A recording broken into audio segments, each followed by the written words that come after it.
very quick. New beautiful fish in here. Get your snail, grab them quick. I just did feed them. So this frenzy right now, there is food present. Hundreds of them. Look at them. I mean, this is insane. Yep, it's not only the fish, but the greenery in this aquarium is entirely taking over. It is taking over rampantly, very fast. Look at all this. This is all duckweed. All the duckweed that we got just accidental one time by getting a fish at our local fish store has absolutely taken over. There is traces of it everywhere, completely stuck into the filter. Every time these fish are feeding, there's green everywhere. It's absolutely insane and out of control. However, it may seem like a nuisance, but it does play an important role, especially with all of these fish having babies. Now, there's many little babies that you could see towards the back and towards the bottom, which we have also recently added some greenery in which for them to seek shelter and hide away from the big ones. And they do use it to their best ability and to their advantage, but it is not real plants. We do have some real plants, of course, in here, but these real ones up here play an awesome role, at least for the little guys to hide. So not only is it awesome food, as you can see, they do pick on it. However, I just did feed them. So this frenzy right now is happening because there is food present and they are competing for that strongly. I do try not to overfeed them because there is a lot in this aquarium for them to feed on just regularly, including the snails. They honestly eat the snails and pick at them all the time, and there are hundreds of them. Look at them all over the floor. Look at them everywhere. Get your snails, grab them quick, literally. And as previously mentioned, we did get some other new beautiful fish in here, which we will explain in a future vlog. And we'll also explain which ones will be breeding, in addition to the ones that have already bred. I mean, this is insane. We are honestly running out of space. These balloon mollies and regular mollies, sailfin mollies, and there's a couple other molly species in here that do love this aquarium kept at a certain temperature too. Where are we at? 85.4. Perfect. So they do love their comfort zone in keeping it nice tropical temperatures so they can do their thing. Which, when you do have good conditions, basically above par, then that's what happens, is it can bless you with some unwanted parts in your aquarium, and that would be just an overabundance and an overgrowth of greenery. But that's okay, because in my opinion, it's probably better than not having any at all. And I'm kind of unsure what I'm going to do with all of the excess duckweed. I don't know whether I'm going to place it into one of my other aquariums, or if we are just going to toss it, or I don't know. As this is definitely something that you do not want to just dump in your local waters or lakes or canals or any of the sort, or creeks, because this can, as you see, this infests very dense and very quick, that you do not want this to set off an environmental anything of the sort, an environmental shift or anything that, you know, your local waters would be infested with this. But I do like it because it does add a lot of shade as well. So they do have a shady area if they do want some shade, but it does block other live plants from basically receiving the maximum amount of LED sunlight and artificial sunlight that you are going to provide in your aquarium. However, if you do have an outdoor aquarium, or if it's in your patio, or if you do live in, you know, warm states that you can have an aquarium outside all year long, or if it's close to a window, which we know what that can do with a very strong spike of algae. If it has too much sunlight, it can offset your whole aquarium and your water will turn green, like a pool without chlorine. And now that's not good.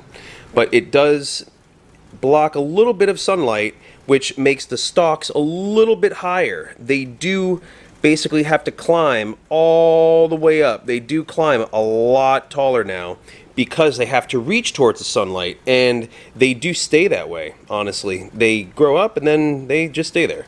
So, and they do, of course, still sprout new little sproutlings of leaves at the base of each plant.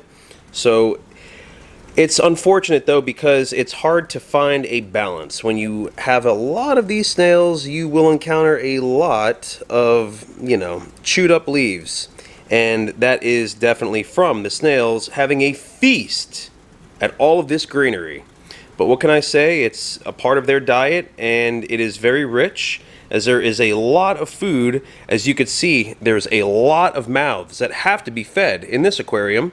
So there's a lot of waste as well, which does act as fertilizer and food and byproducts for the living plants, which, you know, creates an entire ecosystem. Naturally, for some, it is the goal, and that was mine when I put these live plants in this aquarium. So it does play an aesthetic role and a fundamental role in the fish, in their environment, and their health. So to me, that's why I like them. And one good thing about most fake or false live plants is that you can use them in saltwater too. I don't know if you remember, in a lot of our previous older videos, we did use this little stalk of, it almost looks like wheatgrass, and we use this in a lot of our saltwater aquariums, the 10-gallon ones that we would basically just have smaller fish in, and it did well.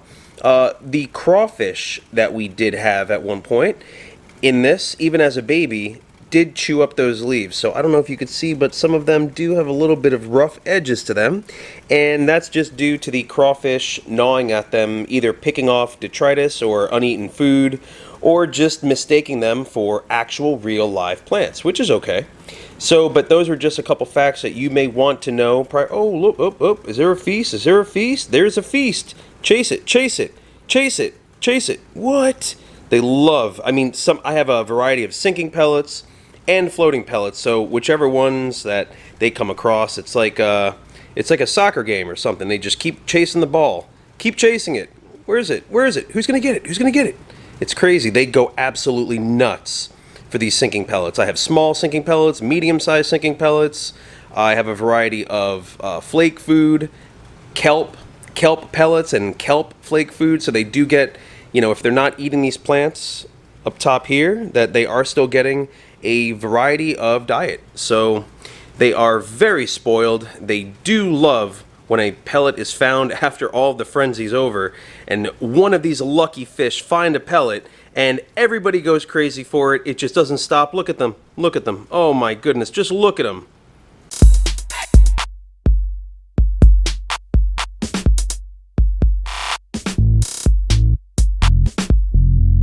You can always kind of tell where the pellet's at if you just look right in the center of the commotion, but sometimes, oh, there it is. There it is. Up, it's behind the heater. There it goes. There it goes. Until it just gets exactly the perfect size where one of these fish just is a lucky one to gobble it up right in the back really quick before anybody else can take it. So this was just a little discussion on the greenery that is absolutely going crazy recently all through this aquarium, and why I have it, the goods and the bads, and we just wanted to just touch base on that while these fish are still going absolutely going crazy for their pellets. It's almost like they don't eat, but you could tell, oh my goodness, some of them overfed. And that's one thing too, you definitely always want to not get too excited about of, oh, they're having a frenzy, they must be hungry, they must be hungry. No, fish will eat until they perish. So you do not want to lose your fish by an overfed fish, and try to stay away from meal products too. Some cheaper or inexpensive, lower quality and fish foods, they have too much meal in them as well, which is like wheat, which can, you know, keep them bloated, and, you know, it's not good for their swim bladder. So you do want to keep more of a lean, pure diet to all of your animals as much as possible, but a variety is always key as well. Balance is key. So until the next one, thank you for watching this episode of A1A Adventures and all of our greenery and vegetation that's growing in our aquarium. And until the next one, stay adventurous. A1A Adventures.